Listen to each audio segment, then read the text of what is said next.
Justice Tech Pros here. We're on this is episode 17. Today I wanted to focus on another part of that series that I spoke about, Exhibit A on Netflix, and that's Touch DNA. But before we get into that, I just wanted to update on the guest I was going to have on, Andrew Garrett. We were scheduled for the 8th, but I had to move that around, so we're going to most likely get to that next week. I think that's going to be an interesting and informative guest, and I'm looking forward to that dialogue. I think it's going to enlighten a lot of the listeners to the fact of how cell site technology is not so matter-of-fact, and break it down on how it could be classified as a junk science. So that should be interesting information for everybody listening. I was watching this Exhibit A. It was part 4 called Touch DNA. And, it was fascinating because it goes back down the road of everything I kind of spoke about, where if you have science and you have experts where it relates to the criminal justice system, it's very important to really analyze what the experts on the state side or on the government side is claiming. Because if it goes uncountered or untouched or without a response on the defense side, it could do a lot of damage because it leaves a lot open, and it leaves the judge and the jurors believing that everything that the government witness is saying and the government expert is saying is accurate, when in fact there could be a lot of flaws and a lot of errors that can take place. And if you don't know to dive into that and exploit that and uncover that, it could do a lot of damage to the defense. And this episode, it goes into a specific case that took place, and I'll get into that. But when it starts off, they really just start talking about how with Touch DNA, which it was a bit of an educational experience for me as well. Touch DNA is basically when somebody touches something, and they were going into how there's a lot of fault in that, and there could be a lot of problems with that, because with Touch DNA, as one would imagine, they gave an example of like a door handle. A lot of people could touch that same door handle. And when you're looking to isolate just one of the DNAs that are, one of the DNA samples that may be included on that door handle, it can be very challenging to isolate that and pick that out without it getting affected by everyone else who happened to touch it. And the show goes on to talk about how an individual was convicted based on touch DNA analysis. And I'm going to dive into that, but some of the initial things that stuck out to me is when the expert, who was just an isolated expert, he had nothing to do with one side or the other, he was pretty much just explaining that it gets very complicated with Touch DNA, and he compared it to almost to like initially listening to two songs. He said if you put on a headphone and you're listening to two different songs playing at the same time, and it's not being played at 50% each song. In other words, you have one song that maybe you hear 80% of it, and in the background you hear 20% of the other song. And he kept compiling that and adding to that and saying, now if you add a third song and a fourth song, it gets very difficult to hear which song is what, to pick apart all 4 songs. You only may make out 3 songs or 2 songs.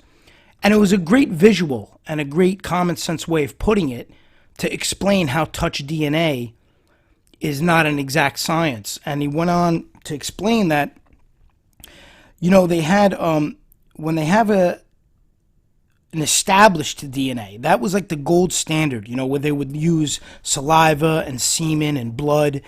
And that's a very matter-of-fact DNA. That type of DNA, it's, very accurate. And law enforcement, for some reason, started getting obsessed with the touch DNA and items being touched and items being handled, when in fact that's one of the faults of DNA and the whole science of DNA. The touch DNA is nowhere near as strong as like a secretion. And when the problem is the general public just hears DNA and they assume it's all related. So you'll think of, how matter of fact DNA is, when in reality it's a lot different. There's different types. When you have a fluid DNA, such as blood, such as saliva, it's way different than analyzing touch DNA. And law enforcement is really pulling on touch DNA, and it's confusing jurors, and it's actually putting innocent people away because they're messing with the science. They took a gold standard of DNA, and they're almost diluting it now by introducing this touch DNA. And I just found that extremely interesting, and once again, it just goes back to how, when they target somebody, they'll switch things around to the forefront. They'll make certain evidence more important. And they'll focus, if they have nothing else, they'll focus on this touch DNA, and it's really flawed. And there's a few clips, as I did with the last episode, that I'm going to want to play and insert excerpts here and there that kind of relate, and then talk about them. And this one jumped out at me immediately, and I played a segment of it in one of the earlier episodes, but it's definitely worth a replay. So I'm gonna play that now. The problem with DNA is that if you have a science that is misunderstood, that science becomes like magic. It gets the power of magic. And that's what makes it very, very dangerous. And again, I've said it in a prior episode, but that statement really says so much. When you have a science that the general public doesn't really understand, the prosecution and the government could use that and manipulate that to almost capitalize on the uneducated juror who doesn't know any better, and even the judge who doesn't know any better. They can manipulate it to appear much more powerful than it really is. And that truly is dangerous. And it does become like magic, because it's not a science, it's a junk science, but they're painting it as scientific and matter of fact when it's not. And that's extremely dangerous when somebody's life's on the line. And along the same lines, there was another quote from a forensic DNA analyst in the movie. And I don't even want to paraphrase it. I want to play it because it was also powerful, and it's scary in what he says. So I'm going to play that bit for you. There's a joke among forensic DNA analysts where if you were to give 10 DNA analysts the same DNA profile, you're going to get 11 different opinions. So, I don't think that's a joke. Yeah, I know. That's the problem. And you actually hear the interviewer on the other end say, I don't think that's a joke. And it's so true. It's not a joke, and the guy says, I know, that's the problem. Because that's ridiculous. Imagine that. You have 10 different, and I'm sure he's exaggerating, but he's just trying to make a point. In other words, if you have a few different analysts looking at the same DNA, the touch DNA, and they get all different results, that's a major, major problem. And without the defense introducing their expert and their witness to counteract what the government and the state's putting on, you're getting convicted. That's really the bottom line, and that's what happened in this case study that they did on the show. The gentleman wound up getting convicted. Again, an innocent man wound up getting convicted. And I'll go into exactly how that played out. But I just wanted to start it with setting the tone on the whole DNA issue, and how when you start diving into it and you start understanding it, it's not as matter of fact as one would think. And before I got involved in my industry and really started understanding cases and understanding the science behind things, I too always felt, if it's DNA, it's 100%, and that's that's one of the scientific studies and analysis that when they come out, and if it matches, you have a problem because it's so accurate. And the more you dive in, you have to understand that there's different types of DNA testing. And nobody really understands that. Nobody knows there's a difference between touch DNA and fluid DNA. That all needs to be explained. And obviously, the prosecution and the state side and the government side, they're not going to explain those things. That's not what they're there for. They're there to fight their case. But if the defense doesn't do it, or if the defense is limited, that's a huge problem. That's a case, that's swinging the case into a total different direction where you're not able to put on a proper defense. Now, that same expert that I just played, he actually goes on to talk about how they're taking a legitimate science, a sturdy science, and turning it into a junk science by manipulating it and playing around with the different types of DNA. And I want to play a quote. How much can you interpret with it? This is basically turning a rock-solid science into junk science. At that level, you just kind of go for it and you hope for the best. See, and what he's saying is when they start manipulating it and they start adding things and they start focusing on this touch DNA, and even though it's not that accurate, but they paint it under the picture of the umbrella of DNA testing rather than segment it out, rather than show that there are different types of DNA testing and some are stronger than others, they lump it into the one umbrella and they paint it for the jury and they paint it for the judge that this is DNA testing and it's very accurate, it's 99% accurate, this is the individual. They don't really go down that road. They don't get into that aspect of it, of where they're separating which DNA they're testing for. So when they come in and they present their case, it's being lumped into that umbrella of the powerful, rock-solid DNA science, when in reality it's not. It's a segmented part that isn't as strong. And it gets very confusing for the jury. And when a jury gets confused or a juror gets confused, you have a problem. One thing you do not want to have happen is have a juror that's confused about what's being presented in front of them, because odds are if they're confused, they're going to side with the government and they're going to side with the state. That's just normally how it's going to play out. They're not going to side with the defense, even though technically they should, because the burden of proof is on the government and the burden of proof is on the state.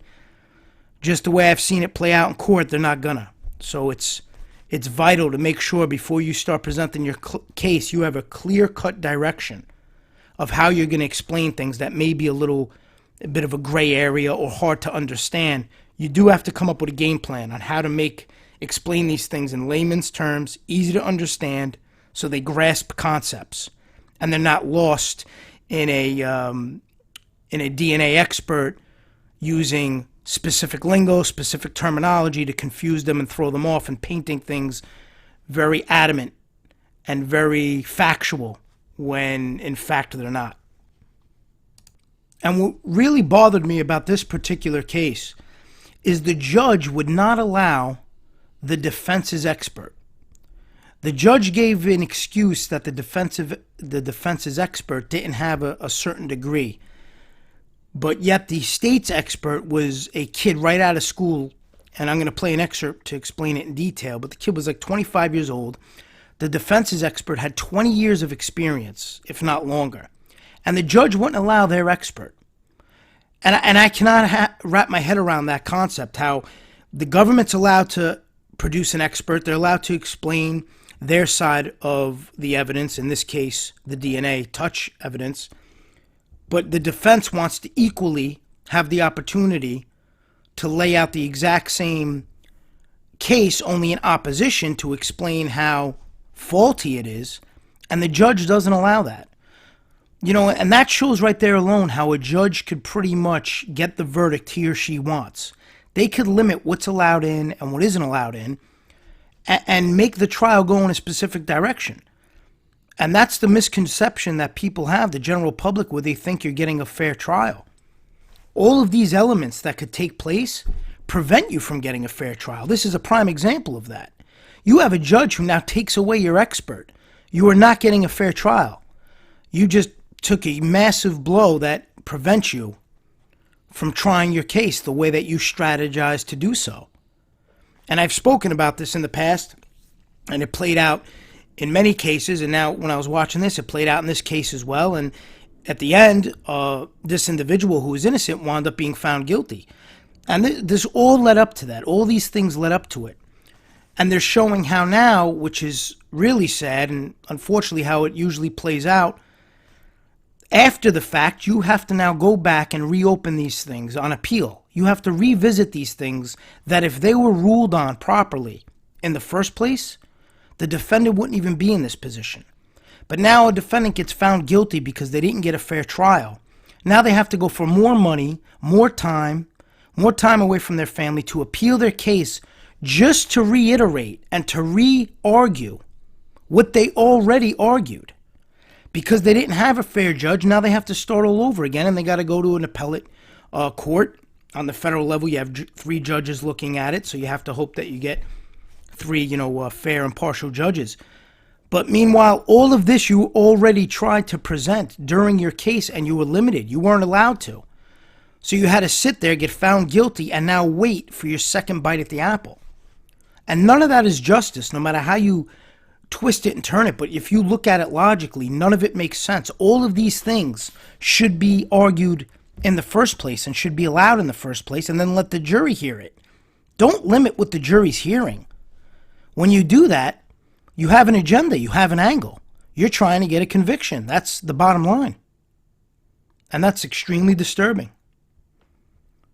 And I just want to play the defense's experts' take on what happened.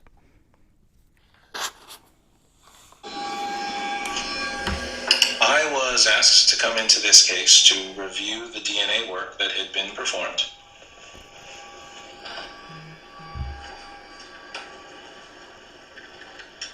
I had been practicing forensic science for 26 years, but the judge said that they were excluding me as an expert because I did not have an advanced degree. Now, the state's expert had just graduated from college, and he was about 25 years old.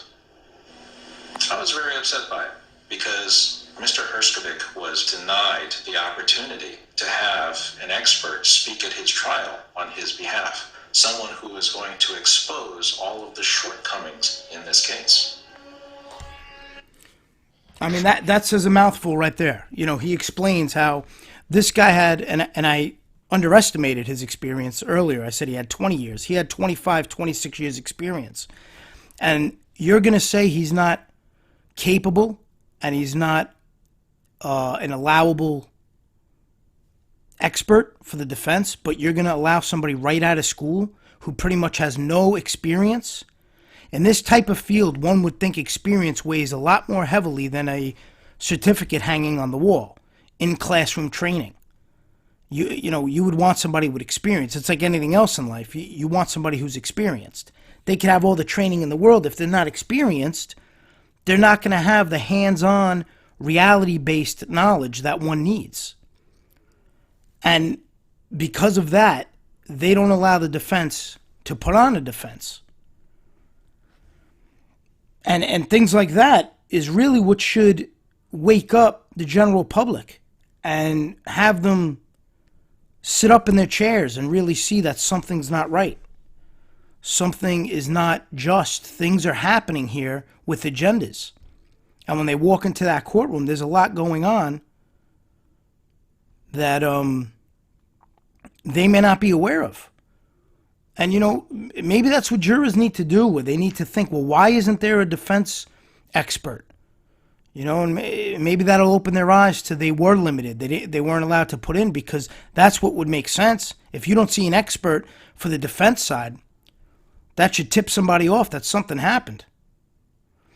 And what the case was about, to get a little into that, there was a gentleman by the name of Mayor Herskowitz, and he was accused of being part of a beating on a poor individual.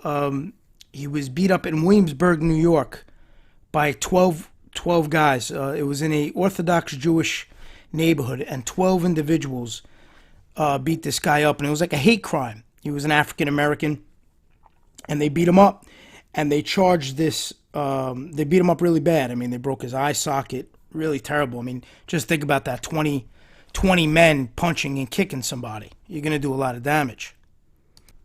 The victim's name was Taj Patterson, and this happened back in 2016. And again, they charged this Mayor Herskowitz with the crime based on what happened was, in the video, there was a video of the beating. It was a grainy surveillance video. And you see 20 men around this poor guy, and they're beating him. And somebody took his sneaker off, took the victim's sneaker off, and they threw it. And one of the detectives or the investigator on the scene went around to all the buildings. He saw that they threw the sneaker up high, so he went on top of all the rooftops to find the sneaker. And when they got the sneaker, that's where they started testing for DNA, and they found this touch DNA. And when they ran it, the touch DNA, they allegedly got a match for this Mayor Herskowitz. But as you start watching the show and understanding what took place, it really wasn't a match. What they got was a sample of this DNA. And the way I understood it, they got this one sample, and they fed it through their system. It wasn't a good enough sample to duplicate. So they had to artificially replicate the sample, which in itself sounds like something's off, where they're replicating a sample because it wasn't a big enough piece. So they artificially duplicate it. And the way they explain it is like a copy of a copy. And as you know, as you start copying things, the quality of it goes lower and lower.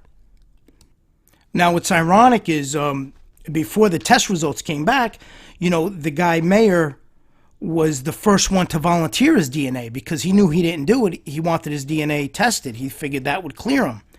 And little did he know, it came back where it was tying him in to this case. And as the episode develops, what wound up happening, it seems as though they targeted this individual because one of the gentlemen who is responsible for the beating was the brother of a very powerful individual in the Hasidic Orthodox community over there. Apparently, the family donated a lot to the NYPD and a lot to the precinct. So the way the episode plays out, they were trying to steer the evidence away from who is really responsible, and they put this guy on the hook.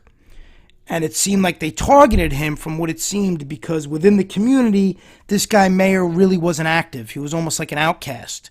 So it almost, the way the episode laid it out is it appeared that they targeted this guy to serve as the scapegoat. And what's scary is when they were going, throughout the episode, they dive into the touch DNA on different levels. And one explanation that I was thinking about was the individual stated when you shake hands with somebody, you automatically transfer some of your skin cells, touch DNA.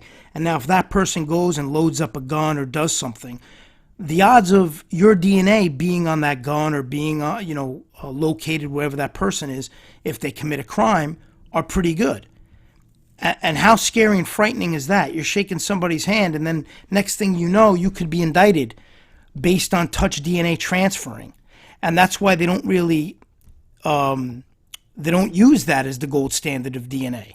It's the fluids, as I was talking about earlier. That's really where the focus should be. And now that they shied away from that and are going towards this touch DNA, a lot of mistakes are happening. And, there's a lot of errors. And, the way they explained it on the show, they said they took one decent sample and they turned it into 3 shitty samples, and the results were chaotic. All DNA samples from criminal cases in New York City, it goes to the acronym OSME, which it's the Office of the Chief Medical Examiner, OCME, and they're referred to as the OSME department. And it's the largest forensic DNA lab in the world, and they process all of that.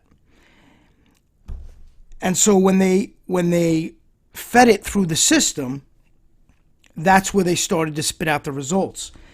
And what happens is they have what's called a program. This OSME had a program, and the program is called FST. And when they fed the information through the program, they get statistics. So now they almost changed it from where it's DNA to statistical data. And I'm going to play a little excerpt on that, which explains that process. And it's important. I want you to hear that. And then there are other complications. Usually you get mixtures, meaning more than one person's DNA is on that sample. OCME was under a lot of pressure to put a statistic on their mixture samples, so they developed this software program in-house, the FST program. FST is a software program that the OCME used to put a number on complicated DNA samples. So with Mayer or any other suspect's case, this software program will spit out a number, a likelihood ratio that the defendant is in the mixture.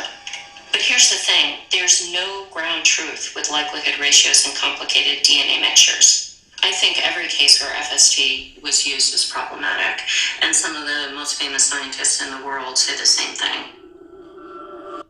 So now just to break that down, what she's saying is that this OSME, they fed the information through this program called FST. And then this FST spits out statistical data, which then will point to an individual. But there's no ground basis for that data. It's pretty much made up data. And what was ironic is at the end of the show, they explain how now the chief examiner's office doesn't use FST any longer. They discontinued it. And obviously the reason they discontinued it is because it's nonsense. It's not reality. It's not factual. But of course they can't say that it's flawed. They're not going to say that because think about that. If they say now it's flawed, they convicted, I don't know, from the way she made it sound, hundreds of people, if not thousands, based on that software. So now if they admit that that software is fraudulent or inaccurate, all those people, which rightfully so, should be released, get a new trial. So they're not going to do that. They're just going to say we're discontinuing usage of it. And you figure that alone would blow up. I mean, I don't understand how there's not more media attention around that. If they were using a software to convict people that's spitting out statistics that now they feel they're not going to use anymore, I don't know how people aren't fighting the fact, well, why aren't you using it anymore? And proving that it's fraudulent. And then opening up the doors to free those that were put in jail based on this software and the statistical data that is not accurate. Now here's an excerpt from the attorney during trial for the defendant. His name is Israel Freed. They call him Izzy. And I just want to play his take on what they did, when they brought in the expert from OCME. They had to give this DNA the weight it needed as the smoking gun, if you will, as the sentinel evidence in this case needed to convict Mayer. They got an examiner from the OCME to come to court, and that examiner admitted on cross-examination all the issues and the problems with the test and the analysis. Like, they didn't even try to hide that because they couldn't. What they said is that despite all that, you don't understand what it is that we do, and we're able to do something that nobody else can do to get the results that we got, and our results are sound. It's completely bullshit, is what it is. But it was accepted in this case to convict Mayer. So basically, the defense attorney got the supposed expert to admit of all the faulties of the program, but they still were allowed to testify and pretty much push it off as a sound science when in fact it wasn't, just to get their conviction. And, it all goes back to what they'll do to get that conviction. They'll never admit they're wrong. They'll never admit they have the wrong guy. They're going to see it through to the end just to get the conviction. And they'll bend things and move things around to make it fit the case. Rather than free an innocent man, they'd just rather be right. Rather than admit they were wrong and free somebody innocent, they want to be right. And so they'll go by all means necessary to prove their case. Even if it is filled with smoke, mirrors, and illusions, they're going to do it just to prove their case. And now this is an excerpt from his appellate lawyer where, she's working on the appeal and she's talking about how the statistics are pretty much nonsense. He gives us 1 in 133. I bet if we tested any other member of the Hasidic community, you would get at least 1 in 133. Same results, different person, same illusion of science when there's really nothing but statistics. The first thing that I... So what she's saying is that those test results pointed to her client, but she's saying she would bet they would point to any other member of the Hasidic community with those statistics because it was statistical analysis. It had really nothing to do with the DNA aspect. They fed it through their system so they could get statistical data. because they didn't have strong DNA evidence. So what did they do? They manipulated it. They changed it to fit their narrative. Their narrative was to find this gentleman guilty, this Mayor Hershkovich. They wanted to convict him. So they manipulated everything to allow that to happen. They introduced it as statistical data as opposed to DNA, but they painted it under the DNA premise. And that's what they do, and it even sounds confusing as you start explaining it, and that's the problem in of itself. Look how confusing it's getting, and I'm able to sit back and analyze it and explain it. Imagine hearing these things play out in the courtroom. And if you don't even have another side that's showing the inaccuracies, you're dead to rights. You don't stand a chance. And she goes on, his appellate lawyer, Donna Aldia is her name, and she goes on to just talk about how statistics basically took away his freedom. And I want to play that excerpt. This evidence was very troubling from a legal perspective. It is one of the weakest cases that I have ever seen in my career. There were literally 5 cells worth of genetic material in the samples from that vial. They said, we're going to amplify that small amount of genetic material so that we can artificially generate enough material to test. And the problem is that the copy is not quite as good. Then you make a copy of the copy, and now you're building in additional defects into it, losing additional quality. Then you make a copy of the copy of the copy. Well, think of that happening in the realm of millions of times. That's what the OCME did in this case to generate artificially enough genetic material to allow it to run the test.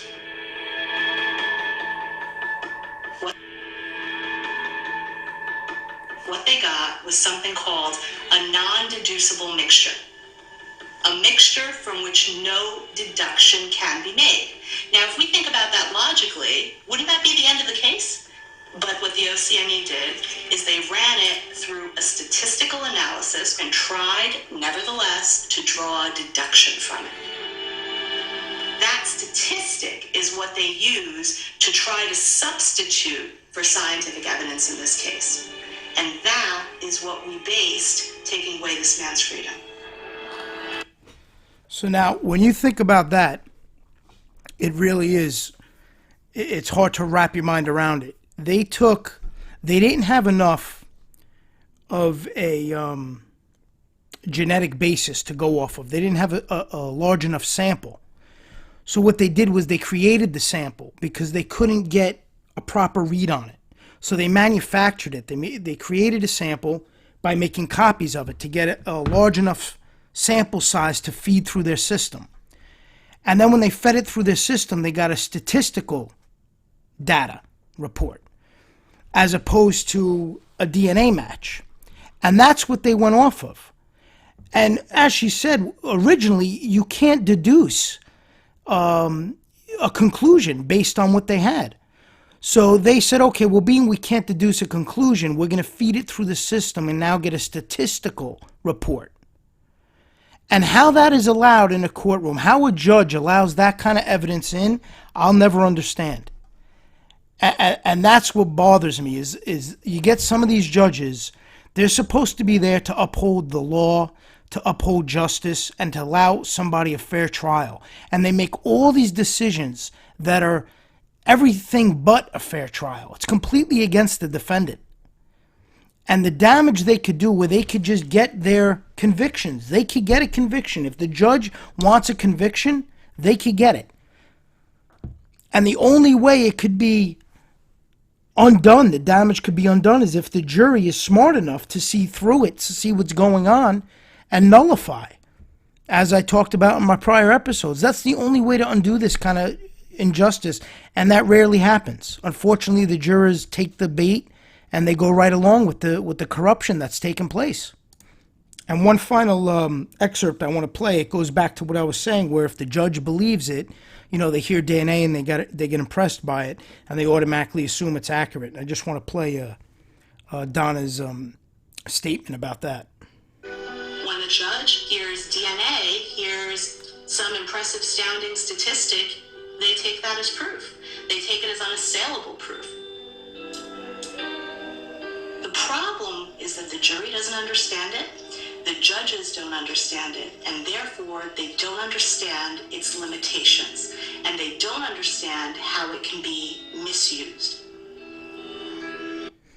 And that's really it in a nutshell. And that summarizes what I've been saying. You know, if the jury doesn't understand something and the judge, say the judge does understand it but doesn't want it playing out, or the judge himself or herself doesn't understand it, it's limited. It's a problem because they're not understanding the science behind it. They're just going to assume that everything that the prosecution and the government and the state is saying is accurate, and they're going to convict somebody who's innocent based on this junk evidence, junk science.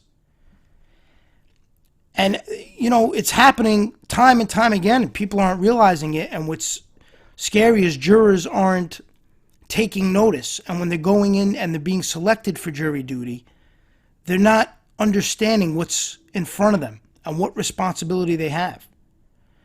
And, you know, there was a quote from Mark Twain during this show that resonated with me, where Mark Twain once said that there's 3 types of lies: lies, damn lies, and statistics. And the statistics is an important aspect of that. You know, if they're manipulating stats and they're putting in front of jury figures that are inaccurate just to sway them to convict, look at the damage that could be done. You know, fortunately, this case wound up having a somewhat, in one aspect, it had a good outcome because the individual was acquitted. That Herskowitz was acquitted during the appeal. The appellate lawyer, that Donna Aldia, won the appeal, and they actually acquitted him. They just acquitted the case as if he got found innocent during the appeal process. But you know, he said a few things, and I've touched on this. Even though he won, it still cost him time, money, his reputation. He actually lost his marriage during it. His health dwindled. I mean, he went through a lot, and he was an innocent person. And all for nothing, all because he was targeted. It all goes back to that targeting general concept that I talk about time and again. That if you're targeted for whatever reason, whether it's because, like in this case, there's an influential member of society who pushes it away from them towards somebody else, or the government just wants to target you as an individual, or an agent wants to target you. That's really what it's about. If you're the target, you have a big problem.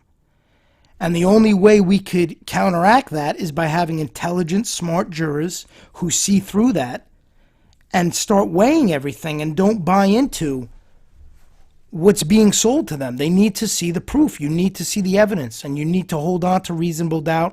All of those things. The lawyer in this case, the first lawyer, the trial attorney, the guy Izzy, he said he took the case because he said it was riddled with reasonable doubt. But look what happened. This guy got convicted because jurors are not holding on to reasonable doubt. And the lawyer even said it. He goes, the problem with jurors is they're not going by the evidence. They're convicting people based on how they look, based on how they feel about them, based on reputation. They're not going on the evidence. And that's the huge flaw. And, you know, when people complain things are injustice, the truth is we have no one to blame but the general public, but ourselves. Because if you're not serving the jury pool properly, and you're not on that panel, and you're not seeking justice, and your own bias and your own discriminations are creeping out, you're going to really do a disservice. You're going to bring injustice to the forefront because you have the power to undo whatever corruption got that case in front of you. So if that case was brought to you with all kinds of smoke and mirrors and all kinds of corruption and all kinds of agendas, and you're in the jury, you have the position, you're in the position of power to undo that. You have the ability to make a wrong right. And if you don't, shame on you. That's your obligation when you sign up to serve on the jury. That's your obligation. You know, it's your duty to make sure you go by the facts. You go by reasonable doubt. And unfortunately, time and again, it's not happening. People are being found innocent. And what's disheartening and what's frightening almost is that you have all of these things taking place that are not justice, that are not going by the law, but it's agendas that are just looking to get the win, just looking to get that conviction. And how twisted is that? You would figure, one, even, you're a prosecutor, you want to at least make sure the person that you're prosecuting is guilty. And when you realize they're not and you still go forward with it, and you still try to present things in a way that manipulate the facts, there's something wrong. That person should not be in that position of power like that, where they could end somebody's life because of own personal views or vendettas or whatever it may be. That's a problem. That's a lack of integrity, and somebody who doesn't have integrity should not be in that position. If you're going to prosecute somebody, you should do it in a lawful way and a by-the-book way, not where you're bending the rules and not where you're manipulating things. And I've spoken about firsthand how I've seen them manipulate transcripts and change words just to fit the narrative. When you enhance it and you have a specialist listen to it, it's complete opposite of what they're trying to say that it says. But they paint it that way for the jury. It's hard to hear. They throw a transcript in front of them with what they want written out in front of them. So when the jury reads along with it, that's what they're going to assume it says.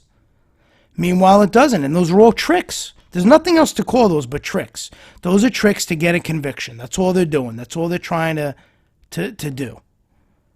And that's a major problem. And I'm going to keep talking about that, and I'm going to keep trying to expose certain things and evaluate certain things and dissect certain things.